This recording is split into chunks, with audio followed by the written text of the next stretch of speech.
Over stimulation ये एक ऐसी चीज है जो आज के वक्त में करोड़ों लोगों को धीरे धीरे अंदर से खत्म करती जा रही है और उनकी जिंदगी को बर्बाद, और लोगों को इसका अंदाजा तक नहीं है। कहीं आप भी तो इनमें से एक नहीं।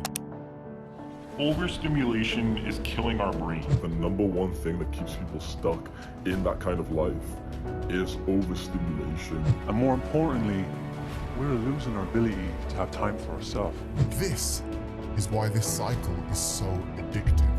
आज से कुछ समय पहले तक आपकी लड़ाई अपने आप से थी, जहां आपको लगता था कि आप खुद को कंट्रोल कर लोगे, पर अब आपकी और आप ही के जैसे कई लोगों की ये लड़ाई खुद से नहीं बल्कि आपसे 1000 गुना ज्यादा smart app developers, data scientists, marketing experts, behavioural scientists, big massive social media companies और टेक जायंट्स से। आप इन सारे प्रोफेशनल से लड़ रहे हो, पर आपको इसका अंदाजा तक नहीं है, क्योंकि यही ये प्रोफेशनल्स चाहते हैं। यही बड़ी बड़ी कंपनीज अपने हर ऐप को, आपकी लाइफस्टाइल को, आपके खाने को, कपड़ों को और हर एक चीज को इस तरह से डिजाइन करती जा रही हैं ताकि आप इनके ही प्रोडक्ट्स बार बार लगातार यूज करते जाओ, ताकि आपका माइंड स्टिमुलेट और ज्यादा स्टिमुलेट होता जाए और आप ओवर स्टिमुलेशन के जाल में फंस जाओ। इसे समझने के लिए हमें हिस्ट्री में थोड़ा पीछे जाना होगा। ईयर 1665 में आइजैक न्यूटन अपनी खिड़की से बाहर खड़े सेब से भरे एक पेड़ को देख रहे थे। अचानक एक सेब टूट जाता है और नीचे जमीन पर आ जाता है। हम सभी लोगों के लिए ऐसा होना कुछ खास नहीं है, पर न्यूटन ने सेब के ऊपर से नीचे जमीन पर गिरने तक की पूरी जर्नी को बहुत इंटरेस्ट के साथ देखा और ऑब्जर्व किया, जिससे न्यूटन ने लॉ ऑफ मोशन को क्रिएट करा और मॉडर्न फिजिक्स को बदल कर रख दिया। न्यूटन ने जब लॉ ऑफ मोशन डिस्कवर करा, वो कोई एक्सपेरिमेंट कंडक्ट नहीं कर रहे थे, ना ही वो कोई रिसर्च करके या ना ही वो पढ़ के अपने ब्रेन को इन्फॉर्मेशन से ओवरलोड कर रहे थे। वो तो बिना किसी रीजन के अपनी खिड़की से बाहर देख रहे थे। वो बोर हो रहे थे, बोर।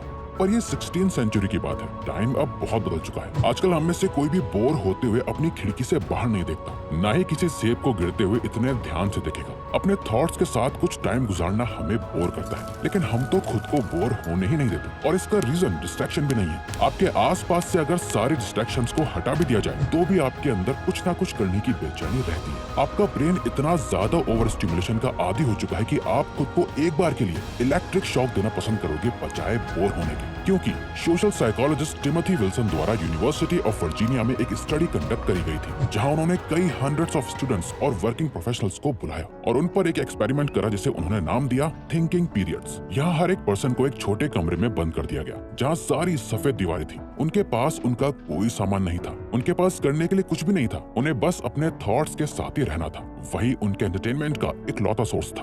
10-15 मिनट एक रूम में बंद होने के बाद जब उनसे उनका एक्सपीरियंस पूछा गया तो 50% लोगों को ये बिल्कुल पसंद नहीं आया। इसके बाद रिसर्चर्स ने उन सभी को 15 मिनट के लिए फिर से उसी रूम में बंद कर दिया, पर इस बार उनके सामने एक लाल बटन रखा गया जिसे दबाते ही एक शॉक लगता है, यानी बिजली का झटका। उन्हें बताया भी गया कि अगर चाहे तो वो खुद को शॉक दे सकते हैं। अब कौन खुद को शॉक लगाएगा, है ना? ये तो बेवकूफी है। पर 67% मैन और 25% विमेन ऐसी थी जिन्होंने जानबूझकर उस बटन को बार बार प्रेस करा। उनके लिए चुपचाप खाली बैठ के कुछ ना करना ज्यादा पेनफुल था बजाय खुद को इलेक्ट्रिक शॉक का पेन देने के। ये रिसर्च बताती है कि हम में से ज्यादातर लोग कुछ ना करके सिर्फ अपने थॉट्स के साथ खाली बैठने के बजाय खुद को फिजिकल पेन देना ज्यादा पसंद करेंगे। पर ऐसा क्यों है? इसका रीजन छुपा है हमारे दिमाग के अंदर। हमारा दिमाग अगर आप देखो तो ये हजारों सालों से बदला नहीं है। इसके काम करने के बेसिक फंडामेंटल्स सेम ही है। पहले के टाइम पर जब हमारे एंसेस्टर्स सर्वाइवल के लिए स्ट्रगल कर रहे होते थे, नई नई जगह एक्सप्लोर करते थे, खाने की तलाश में होते थे, तो वो किसी भी शिकार को देख के एक्साइटेड हो जाते थे। रास्ते में अगर कहीं कोई फ्रूट या पानी भी मिल जाता था तो बहुत बड़ी बात होती थी। पर आज ये सब इतना कुछ एक्साइटिंग नहीं लगता। आज के टाइम पर social media, internet, virtual reality, AI, ये चीजें हमें एक्साइट करती है। पर पहले के टाइम पर हम जिस रीजन से किसी शिकार को या फ्रूट को देख के मोटिवेटेड फील करते थे, उसी सेम रीजन की वजह से आज हम इंस्टाग्राम, स्नैपचैट, फेसबुक, कोई जंक फूड, कोई न्यू ट्रेंड, चीजें एक्सेट्रा के लिए मोटिवेटेड फील करते हैं। और हमारा किसी भी चीज के लिए मोटिवेटेड होना डिपेंड करता है डोपामिन पर। अब आपने डोपामिन के बारे में ऑलरेडी बहुत कुछ सुन रखा होगा कि ये प्लेजर हार्मोन है, एक्सेट्रा एक्सेट्रा, लेकिन इसे बहुत ज्यादा गलत तरीके से पोर्ट्रेट करा जाता है। लोगों को लगता है कि डोपामिन एक फील गुड केमिकल है। जब भी आप कोई प्लेजर को एक्सपीरियंस करते हो तो डोपामिन रिलीज होता है। डोपामिन की वजह से ही आपको प्लेजर फील होता है, पर ये पूरी तरह सच नहीं है, क्योंकि डोपामिन एक मोटिवेटिंग ब्रेन केमिकल है। डोपामिन सिर्फ रिवॉर्ड मिलने के बाद रिलीज नहीं होता, बल्कि जब आपको रिवॉर्ड मिलने वाला होता है या आपके ब्रेन को लगता है कि अब इससे कुछ प्लेजरेबल फील होगा, तब भी ये रिलीज होता है। जब हमारे एंसेस्टर्स को कहीं एक हिरन दिख जाता था तो उनके माइंड में डोपामिन पहले ही रिलीज हो जाता था, जो उन्हें उसके पीछे भागने के लिए, उसे मारने के लिए मोटिवेट करता था। आज जब आप अपने फोन में किसी नोटिफिकेशन को देखते हो तो आपके माइंड में डोपामिन पहले ही रिलीज हो जाता है, जो आपको मोटिवेट करता है अपने फोन को यूज करने के लिए। और इस बात को समझना आपके लिए बहुत जरूरी है कि हमारा डोपामिन ही हमारी मोटिवेशन को कंट्रोल करता है, क्योंकि हम हजारों साल पहले के टाइम पर नहीं जी रहे। हम एक सुपर नॉर्मल स्टिमुलाई वाली दुनिया में जी रहे हैं, जहाँ ये posts, memes, reels, tweets, videos, images, आपके आसपास का एनवायरनमेंट, आपके कपड़े, जंक फूड, हर चीज जितना हो सके उतना प्लेजरेबल बनाने के लिए डिजाइन करा जाता है। बड़ी बड़ी कंपनीज अपनी दिन रात की मेहनत लगा रही हैं आपको ओवर स्टिमुलेशन का आदी बनाने और इस दुनिया को ओवर स्टिमुलेट करने के लिए। और ये सुपर नॉर्मल स्टिमुलाई हमारे ब्रेन के नेचुरल रिवॉर्ड पाथवेज को हाईजैक कर देता है, जहां हमारे ब्रेन को लगता है कि सोशल मीडिया यूज करके हम अपने सर्वाइवल के लिए कुछ बहुत ही इंपॉर्टेंट काम कर रहे हैं, जो हमें बहुत ज्यादा प्लेजर देने वाला है। For example, junk food. खाना हमेशा से हमारे सर्वाइवल का बहुत इंपॉर्टेंट पार्ट रहा है, और उस टाइम ज्यादा खाने का मतलब था कि हम ज्यादा टाइम तक जिंदा रह सकते हैं, और ज्यादा खाना मिलता था हाई कैलोरी फूड से, उससे पेट भरा भरा रहता था। इसीलिए आज के टाइम पर जंक फूड को इस तरह बनाया जाता है ताकि वो जितना हो सके उतना हाई फैट और हाई कैलोरी से भरा हो। और जब हम एक बार पैक चिप्स खा लेते हैं, हमारा ब्रेन इसे याद कर लेता है, और जब भी हमारे सामने चिप्स का पैकेट आता है, हमारे ब्रेन में अपने आप बहुत सारा डोपामिन रिलीज होता है, जो हमें उसे खाने के लिए मोटिवेट करता है, जिसके बाद हम अपने डोपामिन सिस्टम के स्लेव बन के रह जाते हैं और हम वही करते जाते हैं जो ये हमें करने के लिए बोलता है। और इस मॉडर्न वर्ल्ड की बड़ी बड़ी कंपनीज इस बात को बहुत अच्छे से जानती है। Facebook, Nike, Snapchat, Coca Cola, YouTube, McDonald's, ये सारी बिलियन डॉलर कंपनीज बस एक चीज चाहती हैं कि आप इनका प्रोडक्ट यूज करते जाओ, बस। और इस चीज को पॉसिबल बनाने के लिए उन्होंने अपने प्रोडक्ट को, अपने एल्गोरिथम को, हर एक छोटी से छोटी चीज को इस तरह से डिजाइन करा है ताकि उनके प्रोडक्ट्स को यूज करने के लिए आपका डोपामिन रिलीज होता रहे, आपका ब्रेन ओवर स्टिमुलेट होता रहे और आप इन सब चीजों में हुक्ड रहो। तभी लोग इतना ज्यादा ओवर स्टिमुलेटेड हो चुके हैं कि अब वो किसी चीज पर ठीक से फोकस तक नहीं कर पाते, हमेशा थके हुए रहते हैं, सिर्फ और सिर्फ इस वजह से क्योंकि उनका ब्रेन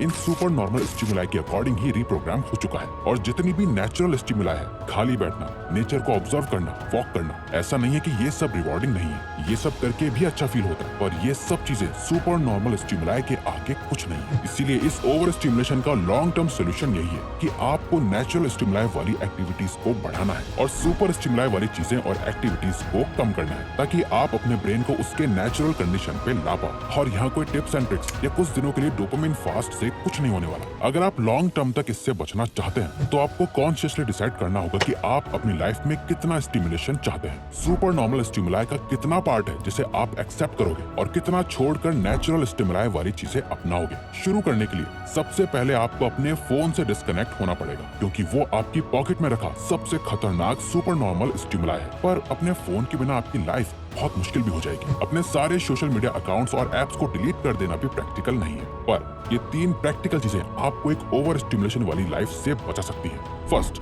डिलीट अननेसेसरी एप्स। अपने फोन को जितना सिंपल हो सकता है उतना सिंपल बनाओ, एक मिनिमलिस्ट अप्रोच फॉलो करो। अगर आपको सोशल मीडिया यूज करना ही है तो बस 1 या 2 ऐप से ज्यादा यूज मत करो। कोई फालतू की गेम्स मत रखो, सिर्फ उन एप्स को रखो जो आपके लिए सबसे ज्यादा इंपॉर्टेंट है। सभी एप्स की नोटिफिकेशन ऑफ कर दो, सिंपली फोन को कम यूज करो। सेकंड, ऐसे जंक फूड, कपड़ों, ब्रांड्स, चीजों, एक्टिविटीज और हैबिट से दूर रहो जो आपके ब्रेन को ओवर स्टिमुलेट करती है। यानी कुछ भी करने से पहले खुद से पूछो कि ये मेरे ब्रेन को ओवर स्टिमुलेटेड करेगा या नहीं। थर्ड, पूरे दिन में या अपने रूटीन में बोर्डम से या बोर होने से भागो मत, बल्कि बोर्डम को एम्ब्रेस करो। हर चीज से कट के खुद के साथ कुछ वक्त बिताओ। बोर्डम में ही कई महान लोगों को कई ग्रेट आइडियाज आए हैं। बोर्डम आपका दुश्मन नहीं, पर हाँ, ओवर स्टिमुलेशन आपका दुश्मन जरूर है। अब अगर आपको ये वीडियो अच्छी लगी तो वीडियो को लाइक और चैनल को सब्सक्राइब करके हमें सपोर्ट करो और बेल नोटिफिकेशन ऑन कर लीजिएगा ताकि आप आने वाली वीडियोस मिस ना कर पाओ। Thank you for watching.